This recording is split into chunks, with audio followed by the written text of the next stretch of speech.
बच्चा party again. यह part 2 है बच्चों। अगर आपने पार्ट फर्स्ट नहीं देखा है तो पार्ट फर्स्ट देखिए इसका, फिर पार्ट 2 स्टार्ट कीजिए। आज क्वेश्चन नंबर 11 से स्टार्ट कर दें। पार्ट 1 में फर्स्ट टू 10 क्वेश्चन को डिस्कस किया गया है। बहुत अच्छे तरीके से आप बस उन्हें देखिए और आपको याद हो जाएंगे। इसमें डायग्राम्स वगैरह जो चीज़ें आप लोग ले सकते थे आपको विजुअल करने के लिए वो ली गई हैं।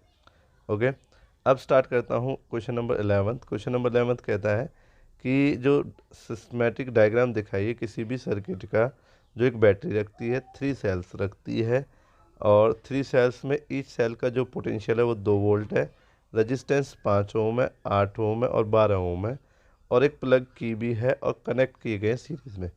तो बच्चों क्या है कि पहले आपको मैं बैटरी बनाना सिखाता हूँ 3 सेल से। तो इसका मतलब क्या होता है, एक सेल जो होता है उसमें एक पॉजिटिव और एक नेगेटिव होता है, ठीक है, बैटरी का, उसमें 2 वोल्ट है। आपको जो बैटरी बनानी है उसमें 3 रखने हैं, ऐसे 1 2 3, ठीक है, जिसमें लास्ट वाला नेगेटिव होगा, पहले वाला पॉजिटिव होगा। ये 8th क्लास से आपको सिखाया जा रहा है। तो अब ये बैटरी बनेगी, तो अगर इसमें 2 वोल्ट था तो ये सभी का ऐड होकर कितना हो जाएगा, 6 वोल्ट। तो बैटरी का जो पोटेंशियल है वो 6 वोल्ट है। पोटेंशियल क्या चीज़ है, इसे आप इलेक्ट्रिक चैप्टर मैंने समझाया है इस पे भी यूट्यूब पे, उसमें से आप समझ लीजिए। तो ये भी सीख गए आप। ओम रजिस्टेंस है, ये 3 रजिस्टेंस है। अब सीरीज़ में कैसे लगते हैं, तो सीरीज़ में ऐसे लगते हैं 1/1, ठीक है। तो ये R1 हो गया, ये R2 हो गया और ये R3 हो गया आपका, ठीक है। तो बच्चों जैसे कि आप देख पा रहे हैं सर्किट में, ये सर्किट कुछ लगे हुए हैं बल्ब, देखिए 1 2 3 4 ऐसे बहुत सारे बल्ब हम लोग लगाते हैं अपने दिवाली पे। तो बच्चों ऐसे दिवाली पे आप सर्किट देखते हैं जिसमें बल्ब लाइन वगैरह से लगे होते हैं। तो देखिए ये क्या चीज़ है, मैं सारा ढंग से समझाऊंगा धीरे धीरे। देखिए यहाँ 2 वायर्स है, दिखाई दे रहा है सभी में 2 वायर्स हैं। इन 2 वायर्स का खेल है सारा कि ये सर्किट में कैसे लगाई जाएंगी। कि हम लोग इन वायर्स को ऐसे दिखाते हैं बच्चों, जैसे कि एक मान लो बल्ब हो गया, ठीक है। अब इस बल्ब की 2 वायर्स ऐसे जाएंगे हमारे लेफ़्ट और राइट। तो एक बैटरी के पॉजिटिव से लगेगी, एक नेगेटिव से। तो कैसे लगती है उन्हें सीरीज़ पैरेलल में, तो देख लेते हैं। अगर आप इन्हें पैरेलल में लगाना चाहते हैं तो ये ऐसे लगती है, सॉरी सीरीज़ में लगाना चाहते हैं तो ये सीरीज़ सर्किट है बच्चों। आपका कौन सा सर्किट है, सीरीज़ सर्किट है ये आपका। इसमें कैसे लगे हुए हैं 3 बल्ब कि मान लो एक बैटरी का नेगेटिव टर्मिनल हुआ, पॉजिटिव से लेते हैं, ये पॉजिटिव टर्मिनल हुआ बैटरी का। अब इस पॉजिटिव से बल्ब का एक पॉजिटिव जोड़ दिया, बल्ब का जो दूसरा नेगेटिव है वो इससे जोड़ दिया। देखिए ये 2 वायर्स दिख रही है ना बल्ब में, नीचे की तरफ आ रही है, तो इनको जोड़ते हैं। तो इसकी ये वाली यहाँ जोड़ दी और इसकी ये वाली यहाँ पर जोड़ दी आपकी। तो ऐसे आपको जोड़ना है। तो ये होता है सीरीज सर्किट, समझ रहे हैं ना आप। हर किसी के अंदर इलेक्ट्रॉनिक डिवाइस के अंदर 2 वायर्स होती है, जैसे एक नीचे, दोनों नीचे की तरफ दिखाई दे रही है ना आपको। एक को पॉजिटिव से, फिर नेगेटिव से, पॉजिटिव से, फिर नेगेटिव से, पॉजिटिव से, फिर नेगेटिव से और लास्ट में बैटरी से। अब बैटरी में एक पॉजिटिव होता है, एक नेगेटिव होता है, ठीक है ना। तो ये पॉजिटिव से हुआ, ये नेगेटिव से जुड़ गया। बल्ब में भी हमेशा एक पॉजिटिव एक नेगेटिव है, ये पॉजिटिव है ये नेगेटिव है और ये पॉजिटिव है और ये नेगेटिव है। और बैटरी सारी वायर्स को ऐसे जोड़ देती है, ये होता है सीरीज़। आई होप आप समझेंगे। तो इसमें मुझ पे 3 रजिस्टेंस है, तो वो मैं दिखा देता हूँ अब सर्किट कैसे बनना है। पेपर में आप लोग ऐसा सर्किट बनाएंगे जिसमें नीचे ज़रूर लिखेंगे कि ये सर्किट कैसा है, सीरीज सर्किट है। इसमें ये 3 बैटरी हैं जो मैंने 6 वोल्ट से दिखा दी हैं, तो मतलब 3 सेल हैं सभी को। की स्विच को दिखाते हैं, ज़रूर दिखाएंगे आप। R1 R2 R3 सभी के नीचे मैंने उनकी वैल्यू लिख दी है और साथ के साथ मैंने दिखाया है यहाँ से आई करंट जा रहा है, जो करंट बच्चा नहीं दिखा रहा था मैंने दिखाया है। और ए और बी पॉइंट मैंने बना दिए हैं इसमें, ठीक है, वायर का एंड पॉइंट और स्टार्टिंग पॉइंट।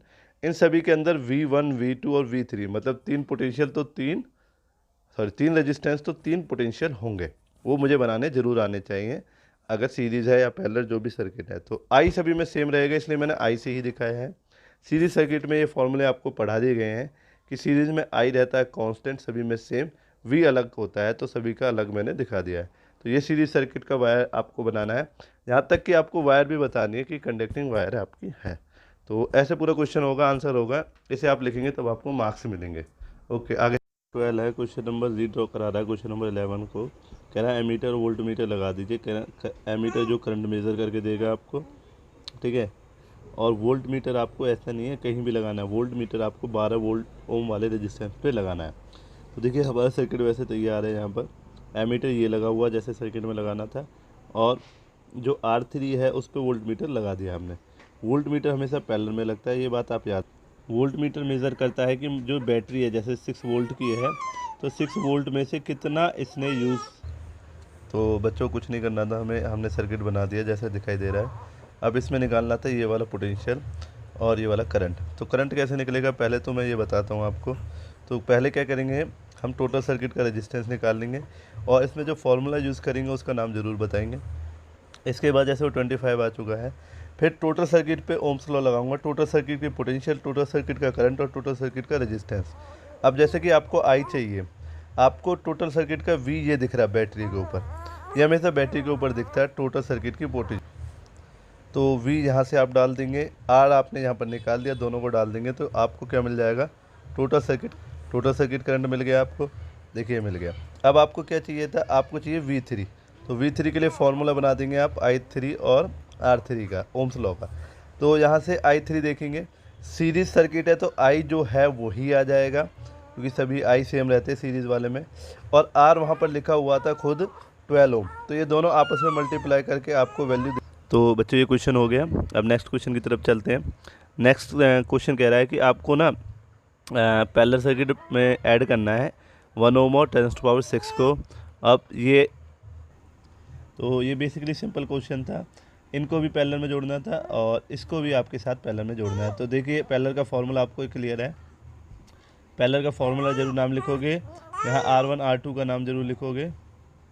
तो बच्चों ऐसे आपने बस फॉर्मूले में रखना था, जैसे आपको पता 1 ये है 6 ये है, R2 दोनों को रख लिया, एलसीएम ऐड कर दिया और एलसीएम को ऐसे लिख दिया। काफ़ी बच्चे क्या करते हैं गलतियाँ, देखो गलती सुन लेना। तो इसे ऐड करने के बाद ये नंबर्स बनेंगे इसके, ठीक है, 6 जीरो नीचे आएंगे और 5 जीरो और 1। तो आप ये देख पा रहे हैं ये ऐसे ऐड किया था। अब देखिए सेकंड में भी देख लेते हैं, ये तीनों को लिख दिया, इन तीनों को इनके नीचे लिख दिया, एलसीएम लिया, मैथ से ये कुछ नहीं है और यहाँ लिख दिया। अब बच्चे बस गलती कहाँ करते हैं, जैसे कि ये 1/R इक्विवेलेंट है और हमें लिखना होता है R इक्विवेलेंट। तो R इक्विवेलेंट में बनाने के लिए आपको ठीक से लिखना होना चाहिए, ऐसे नीचे वाला है। तो आई होप आप लोग कर लेंगे। ये 1/R इक्विवेलेंट लिखा हुआ है, यहाँ पर इसने R इक्विवेलेंट लिखा है बट इसने जल्दी कर दिया बच्चे ने, तो इसकी भी गलती है और फाइनल पेपर में अक्सर बच्चों पे गलती हम देखिए क्वेश्चन है, ये क्वेश्चन कह रहा है कि एक इलेक्ट्रिक लैंप है, इलेक्ट्रिक लैंप ये रहा R1 है, टोस्टर R2 हो गया और आपका फ़िल्टर हो गया R3, ठीक है। अब ये कह रहा है तीनों लगे हुए कैसे सर्किट में, पैरेलल सर्किट में। तो मैंने लगा दिया पैरेलल सर्किट में, ये सर्किट मुझे गिवन नहीं था, मैंने खुद बनाया था। साथ के साथ जो पोटेंशियल सोर्स है वो कितना है 220, तो बैटरी पे कितना लिखा मैंने 220, क्योंकि आपको बताया मैंने टोटल पोटेंशियल जो सर्किट का कहाँ दिखता है बैटरी पे। तो कह रहा अभी अब कितना रजिस्टेंस होगा एक आयरन का जो सेम सोर्स मतलब 220 पे लगाई जाएगी और जिस पे जो करंट है वो फ्लो करेगा जो तीनों अप्लायंसेस के अंदर फ्लो कर रहा है, इसका मतलब सेम करंट उनके अंदर जाएगा जो इनके अंदर जा रहा है। तो इनका टोटल सम कितना है आई, तो आई करंट चलेगा। अब मैंने इसका मतलब क्या है कि 3 रजिस्टेंस को बदल के एक सिंगल रजिस्टेंस बनाना है R इक्विवेलेंट, जैसे कि यहाँ पर दिख रहा है इक्विवेलेंट सर्किट बनाना है मुझे। तो देखिए 3 रजिस्टेंस का सर्किट है, इसकी जो पोटेंशियल है उसे यहाँ पर रखना है, इन तीनों को यहाँ से हटा देना है और यहाँ आयरन प्रेस को लगा देना है। तो अब मुझे क्या देखना है, आयरन प्रेस का रेजिस्टेंस कितना होगा, मतलब इन तीनों का जो सम होगा वही R4 की वैल्यू होगी, वो मैं निकालना दिखा देता हूँ आपको। और साथ के साथ इसके अंदर जो पोटेंशियल होगा वो सेम होगा, तो V1 होगा, ये V होगा, V2 भी नहीं होगा। एमीटर में देखिए पॉजिटिव बैटरी के पॉजिटिव टर्मिनल की तरफ लगाया है मैंने और नेगेटिव टर्मिनल में नेगेटिव टर्मिनल की तरफ लगाया है। बच्चे ने दिखाया नहीं था, वो आपको दिखाया गया। तो बच्चे अक्सर गलती करते हैं, इस गलती को आप ना करें। जो एमीटर लगा रहे हैं उसमें पॉजिटिव नेगेटिव जरूर दिखाए और वोल्ट मीटर लगा रहे हैं तो उसमें भी पॉजिटिव नेगेटिव जरूर दिखाए। बैटरी पे बैटरी का नाम लिखे, की पे पूरा की का नाम लिखे, कंडक्टर वायर जरूर बताए, एमीटर पे एमीटर का, करंट पे करंट का नाम। ये सर्किट आपका क्लियर होना चाहिए। ये लेबल्ड सर्किट होता है बच्चों, जो पेपर में पूछा जाता है। तो देखिए कैसे कर सकते हैं। अब क्या करते हैं कि देखिए जो चीज़ें गिवन थी वो गिवन में लिख दी मैंने, जैसा कि बहुत सिंपल तरीके से ऐसे ही आप लोगों को लिखना है। आप लोगों को ये चीज़ें लिखने की ज़रूरत नहीं है, बस आपको R1 R2 R3 वगैरह लिखना ज़रूरी है। अब इसके बाद जैसे कि R1 में करंट कितना होगा, तो R1 में ओम्स लॉ लगा देते हैं, V1 = I1 और R1। तो R1 कितना हो जाएगा, R1 कितना हो जाएगा V1 और I1 कितना हो जाएगा V1 और R1। तो आई होप आप ओम्स लॉ को ऐसे डिवाइड करना सीख से आता होगा आपको। अब टोटल पोटेंशियल कितना है, देखिए क्या है कि सर्किट कैसा है, पैरेलल सर्किट। तो इसमें जो टोटल पोटेंशियल है बच्चों, जो पोटेंशियल R1 में होगा वो बैटरी वाला ही होगा क्योंकि सेम रहेगा। सेम पोटेंशियल रहेगा, इसलिए मैंने यहाँ 220 डाल दिया। क्यों? क्योंकि जो पैरेलल सर्किट होता है, जो बैटरी में पोटेंशियल होता है वही वहाँ होता है। अगर सर इसमें सीरीज़ और पैरेलल दोनों सर्किट होते तो क्या वो सेम होता? नहीं, जब वो सेम नहीं होता। ठीक है, तो इसलिए मैंने 220 ले लिया। R1 मुझे दे रखा था, डिवाइड करके मुझे वैल्यू मिल गई कि यहाँ करंट आके 3 पार्ट में ब्रेक किया होगा, ऊपर, बीच में और नीचे। तो सबसे ऊपर वाले में कितना करंट जा रहा है? 2.2 एम्पियर। ऐसे ही मैंने I2 निकाला तो V2/R2 हो गया। V2 की पोटेंशियल सेम रहेगी 220, क्योंकि पैरेलल में है, तो यहाँ पर रख के V2 का वैल्यू भी मेरे पास आ चुका है। ऐसे ही मैंने I3 निकाला V3/R3, तो V3 को भी मैंने 220 रखा। तो क्या होगा बच्चों, अब देखिए अपने तीनों का इसमें करंट निकाल ले, इसमें करंट निकाल ले, इसमें, तो तीनों को हम सम कर देंगे। क्यों? तीनों एक ही चीज़ में से ब्रेक हुए थे और बाद में एक ही चीज़ बना रहे हैं करंट। ठीक है, तो सभी को सम करने के बाद आपको 7.04 आ गया। ये सर्किट का टोटल करंट है, क्योंकि यही वैल्यू इंटर की थी और यही वैल्यू एग्जिस्ट कर रही है। और एमीटर के अंदर भी यही वैल्यू दिखेगी। सर एमीटर अभी थोड़ी देर पहले आपने यहाँ लगाया था, इस बार यहाँ लगाया, ऐसा कोई प्रॉब्लम नहीं। एमीटर आप कहीं भी लगा सकते हैं, बस पॉजिटिव नेगेटिव का ध्यान रखें आप लोग। ठीक है, अब आगे चलते हैं। इसका जो आगे का पोर्शन है वो चाहता था R4। तो अब देखिए टोटल सर्किट का पोटेंशियल मेरे पास आ चुका है, तो मैं ओम्स लॉ लगाऊंगा। आपने V4, I4 और R4 में, तो R4 का वैल्यू कितना हो जाएगा? R4 का वैल्यू हो जाएगा V4/I4। तो V4 का वैल्यू मुझे है जैसे मेरे पास 220, और I4 भी अब मेरे को मिल गया टोटल सर्किट का। तो इसका मतलब इस सर्किट का जो आपने करंट निकाला है, तो आपने इस वैल्यू को निकालने के लिए सर्किट की टोटल पोटेंशियल जो बैटरी पे दिखाई दे रही थी और टोटल करंट जो निकल के आया, उस दोनों का यूज़ करके आपने ओम्स लॉ से निकाल लिया। अब नेक्स्ट क्वेश्चन को लेकर बात। नेक्स्ट क्वेश्चन है आपका कि घरों में जो एडवांटेज होती है कनेक्टिंग की, वो कौन से डिवाइस को लेकर होती है, कौन से सर्किट रखते हैं? पैरेलल सर्किट को। पैरेलल सीरीज सर्किट क्या है, सारा कुछ समझाया गया था, ना कि सीरीज सर्किट। तो ऐसा क्यों है? देखिए इसके रीज़न है, इसके रीज़न 4 है, 4-5 रीजन होते हैं, आपको एक लिखना है। जैसे कि सीरीज सर्किट में, सॉरी पैरेलल सर्किट में करंट डिवाइड हो जाता है, जो कि हर किसी को प्रॉपर फंक्शनिंग के लिए मिल जाता है। साथ के साथ क्या होता है, जो रजिस्टेंस होता है, रजिस्टेंस, टोटल रजिस्टेंस होता है, वो डिक्रीज़ करता है। टोटल रजिस्टेंस डिक्रीज़ करने का मतलब नहीं समझे हम? देखिए अभी आपने क्वेश्चन किया, इन सभी के रजिस्टेंस अगर देखा जाए तो कितने कितने थे? 100, 50 और 500। और R4 की वैल्यू कितनी आई अभी आपने देखा? कितनी आई? देखिए R4 की कितनी? 31। तो इसका मतलब सीरीज़ में ऐड करने के बाद, सॉरी पैरेलल में ऐड करने के बाद टोटल रेजिस्टेंस वैल्यू घट गई, तो इसलिए ये था कि ये डिक्रीज़ हो जाती है। फिर जो अगर कोई कंपोनेंट ख़राब हो जाए तो उसमें भी कोई प्रॉब्लम नहीं होती। साथ के साथ इसका क्या है कि जो पोटेंशियल है किसी में क्या रहता है? सेम। मतलब मैं समझा देता हूँ, जैसे कि यहाँ पर है, मान लीजिए ऊपर वाला R1 ख़राब हो गया, तार टूट गया बीच में से, तो करंट इन दो से नीचे से सर्किट में फ्लो करता रहेगा। तो तीसरे का आंसर ये था, अगर कोई कंपोनेंट फेल हो जाए। चौथे का आंसर है पोटेंशियल। जो बैटरी के अंदर यहाँ 220 होगा, तो वो तीनों के अंदर कितना रहेगा? 220। तो क्योंकि पोटेंशियल पैरेलल सर्किट में क्या रहता है? सेम। इतना आप समझ गए? देखिए ये सर्किट मैंने आपको पैरेलल सीरीज़ का दिखाया है। यहाँ इन दोनों के बीच में और इन दोनों के बीच में, यहाँ से हम करंट चालू कर दें, सेम पोटेंशियल लगाया हुआ है, तो करंट ऐसे घूम के आएगा, 3 वाट में डिवाइड होगा करंट। अब देखिए पोटेंशियल तीनों में सेम होगा। हमारा जो सर्किट काम करता है, इंडियन सर्किट, वो पोटेंशियल पे काम करता है, ना कि करंट पे। बट हमें हमेशा करंट पढ़ाया गया, करंट सुना है, तो इसलिए हम थोड़े कन्फ्यूज हैं। तो देखिए ये तीनों कितने क्लियर ब्राइटनेस, इसकी जितनी ब्राइटनेस है उतनी इसकी और इसकी सेम है, क्योंकि ये पैरेलल सर्किट है। इसका अंदर पोटेंशियल, इसके अंदर पोटेंशियल और इसके अंदर पोटेंशियल सेम है। वहीं देखिए आप यहाँ ये सर्किट लगा हुआ सीरीज में, ये दिखाई दे रहा है आपको। तो इसमें क्या देख रहे हैं आप? पहला वाला ब्राइट है, बट दूसरे वाला और कम ब्राइट है, और तीसरा वाला देखेंगे तो वो तो बिल्कुल ही ब्राइट नहीं हो पा रहा है। तो इसका फेलियर क्या है? क्योंकि इसमें 3 पार्ट में पोटेंशियल जो 220 यहाँ से एंटर किया था, 3 पार्ट में टूटा था, V1, V2 और V3।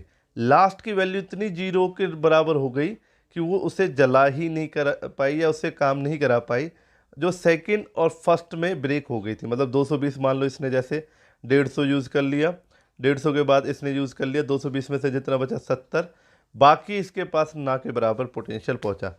बेशक करंट सेम है, करंट सेम है, पर पोटेंशियल क्या हो गया? अलग।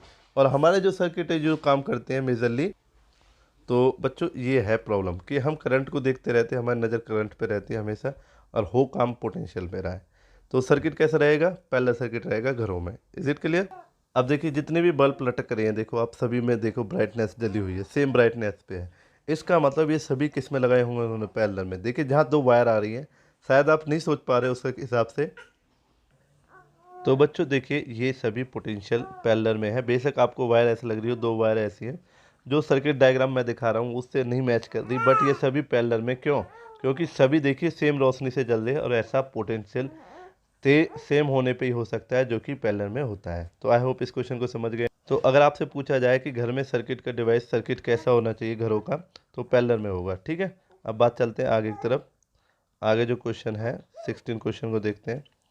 60 क्वेश्चन क्या है, कह रहा है कि मेरे पास 2 ओम है, 6 ओम है और 3 ओम है। इन्हें ऐसे ऐड करो कि 1 ओम बना दे, और इन्हें ऐसे ऐड करो कि 4 ओम बना दे। तो आई होप मेरी बात समझोगे। अब देखिए, तो बच्चों ये क्वेश्चन बहुत ही इंपॉर्टेंट है। आपको मतलब 2 और 3 और 6 को ऐसे ऐड करना है कि सम कितना है 1। ठीक है, तो आपको इन्हें ऐसे ऐड करना है कि इनका क्या, ये देखो मैथ्स है एक प्रकार से। 2 3 6 को ऐड करना और 1 ला देना। ठीक है, ऐसे 2 3 6 को ऐड करना, 4 ला देना। हमें सीरीज और पैरेलल के फॉर्मूले का यूज़ करना है। तो देखिए अगर हम इन्हें 1 बाय 1 सभी को ऐड करें, तो इन सभी का जो सम है वो होकर कितना आएगा 1, जो कि हमें चाहिए। ये आर इक्वलेंट 1 आ रहा है, इसे जब रेसिप्रोकल लेकर आएंगे तो ये 1 ही रहेगा, क्योंकि 1 बाय 1 तो क्रॉस मल्टीप्लिकेशन में भी 1 रहेगा। अब इसका जो सर्किट फार्मूला है वो जरूर लिखना है आपको जब यूज़ करेंगे आप, और दूसरा सर्किट जरूर दिखाना है। तो आपने तीनों को किस में दिखा दिया, पैरेलल में। तो जो ए और बी के बीच में पोटेंशियल होगी वो तीनों में सेम होगी। ठीक है, अब ऐसे ही आपको ये दिखाना था 4 ओम, यहाँ 4 ओम है जो दिखाना है। अब ऐसा कैसे हो, ऐसा जब हो सकता है 2 तो हो जाए पैरेलल में ऐड, 3 और 6 जैसे यहाँ पर कर दिया है पैरेलल में ऐड। कितना आ गया 1/2, तो 2 आ गया। इन दोनों का ओम कितना आ गया 2, 1/2 आरपी आ रहा है। तो आरपी कितना हो जाएगा 2, और आरपी 2 होने के बाद ये किस में आ जाएगा, इसके साथ सीरीज में। 2 + 2 कितना हो जाएगा 4, तो 4 ओम आ गया ना। तो आपको ऐसे करना था। आई होप मेरी बात समझेंगे। एडिशन कि 2 को हम किस में ऐड करेंगे, पैरेलल में, और 2 के बाद जो सम आया उनका उसे ऐड कर देंगे किस में, सीरीज में, जिससे टोटल सम जो हमें चाहिए वो 4 हो जाएगा। तो आई होप ये क्वेश्चन को ऐड करना सीखेंगे। देखो इस बच्चे ने बहुत ज़्यादा गलतियाँ करी थी, मैंने बहुत काटना पड़ा। तो आई होप आप लोग ना करें। अब ऐसे ही देखिए एक और क्वेश्चन है मेरे पास। क्या क्वेश्चन कह रहा है, what is the highest and lowest resistance total circuit का क्या होगा अगर उसे आप कंबाइन करें 4 सेल्स को लेके। तो इन 4 सेल को हाईएस्ट में कितने में रखोगे, सभी को सीधा सीधा ऐड कर दो तो हाईएस्ट आएगा। तो मतलब सीरीज सर्किट में ये हाईएस्ट होंगे। सीरीज सर्किट का डायग्राम देखिए आपको दिखाना पड़ेगा, जैसे यहाँ दिखाया गया है। अब आपको पता है लोएस्ट लाना है, तो लोएस्ट में भी हमने देखा और हमने पढ़ा भी है कि पहले सर्किट में जो टोटल रेजिस्टेंस होता है वो इतना कम हो जाता है कि जो इनका कोई भी एक रेजिस्टेंस उठाओगे उससे भी वैल्यू ज़्यादा कम से कम मिलेगी। मतलब 2 ओम आया है सभी का ऐड। अब देखिए यहाँ कोई 2 ओम से छोटा था नहीं, 4 ओम है लोएस्ट, और आंसर कितना है 2 ओम। तो पहले सर्किट जितना भी हो उसे करंट को उतना कम कर देता है। अब न ये आ रहा है कि जो वायर होती है किसी भी हीटर की वायर जो होती है वो ग्लो नहीं करती, जबकि हीटर ग्लो करता है। ऐसा क्यों? तो इसको सिखाते हैं आपको वीडियो एक इमेज के थ्रू। देखिए बच्चों, मुझे रॉड मिली है। रॉड में देखिए ये वायर होती है जिसे कॉर्ड कह रहा है, ठीक है ना। ये वायर होती है और ये हीटर का एलिमेंट होता है जिसके अंदर भी वायर होती है, ठीक है। अभी मैं दिखा दूंगा हीटर की भी। तो क्या होता है कि वो कह रहा है कि ये वाली वायर जो ब्लैक वाली वायर है जिसके अंदर कॉपर की वायर होती है, ये जलती नहीं है, इसमें मतलब हीट नहीं दिखाई देती, ये गर्म नहीं होती, जबकि ये सेकंडों में गर्म हो जाती है। तो ऐसा क्यों, इसका ये क्वेश्चन है। तो हीटर में दिखा देता हूँ। तो देखिए अब मैं जो बताना चाह रहा था, जैसे कि आप देख पा रहे हैं कि जो हीटर की ये वायर होती है, ये वाली वायर, ये वाली गर्म हो रही है, आग दिखा रही है, और जो जहाँ से इसमें करंट भेज रही होगी वो नहीं दिखा रही। तो क्वेश्चन ये है ऐसा क्यों किया इसने कि ये हीट हुई और वो नहीं हुई। तो आई होप आपको डायग्राम क्लियर हो गया है। अब आंसर क्लियर कर देता हूँ मैं आपका। देखिए तो इसका कारण क्या होता है, जो एलिमेंट है उसका हीटर का जो भी बन रहा है वो किससे बना होता है, अलॉय से। मतलब वो स्प्रिंग किससे बनी हुई थी, अलॉय से, जो बहुत ज़्यादा रेजिस्टेंस रखती है, मतलब करंट का बहुत ज़्यादा अपोज करती है। इसके कारण वो हीट हो जाती है। मतलब क्यों, क्योंकि हीट जो है किसी भी चीज़ की वो डिपेंड करती है रेजिस्टेंस के ऊपर। जितना उसके अंदर रेजिस्टेंस ज़्यादा होगा उतनी वो हीट होगी। मतलब तो इसका मतलब ये जो वायर है रेड रेड दिख रही है, ये अलॉय की बनी हुई है, और इसका जो आर है वो डायरेक्टली प्रोपोर्शनल एच पे आ रहा है। कॉपर का रेजिस्टेंस कम है इसलिए वो हीट नहीं हो रही है, और इसका ज़्यादा है। तो इसका आंसर वहाँ पर। तो आई होप आप लोग समझ गए होंगे, इस आंसर को पढ़ लेंगे तो इसमें वही लिखा गया है कि जो रेजिस्टेंस की वायर है वो नहीं जलती, क्योंकि उसके एल्युमिनियम या कॉपर की बनी होती है। ठीक है, अब नेक्स्ट क्वेश्चन है। नेक्स्ट क्वेश्चन कह रहा है कि आपको कंप्यूट करना है हीट को जो जनरेट की जा रही है इतने कूलाम में से, जो चार्ज 1 आवर के लिए चल रहा है, तो कितनी हीट आपकी बनेगी 1 घंटे में, अगर इतना चार्ज कहीं इतने पोटेंशियल से निकले। तो अब देखिए क्या है कि हमें हीट निकालनी है। तो हीट के फॉर्मूले हमें बहुत याद कराए थे। हमारे पास हीट का फॉर्मूला H=V/I/TB होता है, हमारे पास I²R/TB होता है, और हमारे पास V²/R/TB होता है। ये 3 फॉर्मूले होते हैं हीट के, जो हमें याद कराते हैं टीचर। अब इसमें आपको देखना है आपकी कंडीशन के हिसाब से कौन सा सूट करेगा। तो गिवन चार्ज दे रखा है, टाइम आपने सेकंड्स में कन्वर्ट कर लिया, क्योंकि सेकंड्स में ही होगा टाइम हमेशा इन क्वेश्चनों में। फिजिक्स में सेकंड में ही चलेगा time. Potential already SI unit में था, तो यहाँ से आपको इजी हुआ करंट निकालना। तो इसका मतलब अब आपके पास क्या है, पोटेंशियल है, करंट है और टाइम है।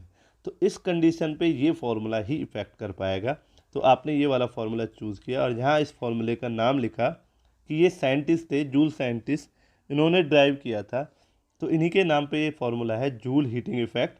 और हीट की, एनर्जी की, वर्क की, सभी की जो यूनिट है वो क्या है, वो आपकी यही है। ठीक है, तो आई होप आप मेरी बात से एग्री होंगे। अब देखते हैं आगे की तरफ। तो आगे नेक्स्ट क्वेश्चन है, ज़रूर इसको बॉक्सअप करें, जूल जरूर लिखें अगर हीट निकाल लें, अगर आर निकाल ले तो ओम जरूर लिखें, इस बातों को याद रखें। नेक्स्ट क्वेश्चन कह रहा है कि 20 ओम का एक रेजिस्टेंस है, 5 एम्पियर का करंट चल रहा है, तो हीट कितनी डेवलप होगी। तो आपके पास I है, R है और T है। तो अब इस बार कौन सा फॉर्मूला लोगे। तो आपको जैसे मैंने बताया 3 फॉर्मूले थे, तो आपने इस बार लिया I²R/T वाला। तो इससे कोई प्रॉब्लम तो नहीं है, तीनों आपको याद कराए गए हैं। एक बार आप वीडियो देख लें। अब कह रहा है कि पावर क्या होगी। तो पावर क्या होगी जैसे कि हीट के जो फॉर्मूले थे वो W के फॉर्मूले थे, तो क्या क्या थे, I²R/T था, VIT था, और क्या था, लास्ट वाला था V²/R/T। अब इनको अगर T से डिवाइड कर दे, T से सभी को डिवाइड कर दिया जाए, तो पावर का फॉर्मूला होता है, देखिए, work divided by time, 9th class में पढ़ा था। तो वर्क ही हीट है, और हीट के फॉर्मूले ये हैं, और सभी को अगर टाइम से डिवाइड कर देंगे तो काटा पीटी करके ये फॉर्मूले आ जाएंगे। तो मतलब अगर आपको हीट के फॉर्मूले याद है, तो इसका मतलब ये तीनों फॉर्मूले भी याद है, और इक्वल साइन से इसे दिखाएंगे, ना कि और साइन से। तो ये भी आपका क्लियर हो गया। नेक्स्ट क्वेश्चन पे चलते हैं। कह रहा है कि एक इलेक्ट्रिक मोटर है जिसके पास 5 एम्पियर, मतलब 5 एम्पियर से मुझे पता चल गया I है, एम्पियर से पहचाना मैंने ये I है। ठीक है, V से मैंने पहचाना ये पोटेंशियल है ना, और यहाँ 2 आवर से मैंने पहचाना ये क्या है, टाइम। तो अब इसमें चाहिए पावर, इसमें चाहिए उसे पावर कितनी कंज्यूम हुई, तो मतलब P चाहिए उसे। मेरे पास 3 फॉर्मूले तो ऊपर जैसे दिखाया गया, 3 फॉर्मूले में से मैंने देखा कौन सा यूज़ करूँ, ये वाला यूज़ करूँ, नहीं R नहीं है, ये वाला भी नहीं कर सकता, V और I है, तो ये वाला यूज़ करता हूँ। तो मैंने VI का निकाल लिया, तो आपका पावर निकल के आ चुका है आपके पास। अब कहता है कि 2 घंटे में कितनी एनर्जी कंज्यूम करी होगी। तो एनर्जी का फॉर्मूला एक P/T भी होता है, मतलब H का फॉर्मूला एक P/T भी होता है, क्योंकि P कितना था, अभी मैंने बताया था, H/T बनेगा। तो H का फॉर्मूला कितना बन जाएगा, P/T। तो इसी फॉर्मूले से मैंने यूज़ किया, P मैंने निकाल दिया है, T से मल्टीप्लाई कर दिए, T आवर्स में है तो इसलिए मैंने वॉट आवर लिखा है, और इसको 1000 से डिवाइड कर दिया, तो K को इंट्रोड्यूस कर दिया, क्योंकि K का वैल्यू 1000 होता है, या फिर मैं बात करूँ, मैंने इसे किलोवाट में डिवाइड कर लिया। तो ये मैंने फॉर्मूला ज़रूर नाम लिखना है, यहाँ पर लिखना था, मैंने नीचे दिखा दिया है, और सभी गलतियाँ मैं दिखा रहा हूँ। मैं चाहता हूँ कि आप लोग आने वाले भविष्य में ना करें। तो अब इसका जो सेशन है नेक्स्ट, उसे स्टार्ट करूँगा मैं। तब तक के लिए धन्यवाद। नेक्स्ट वीडियो में मिलते हैं। चैनल को फॉलो करते रहें, सब्सक्राइब करते रहें।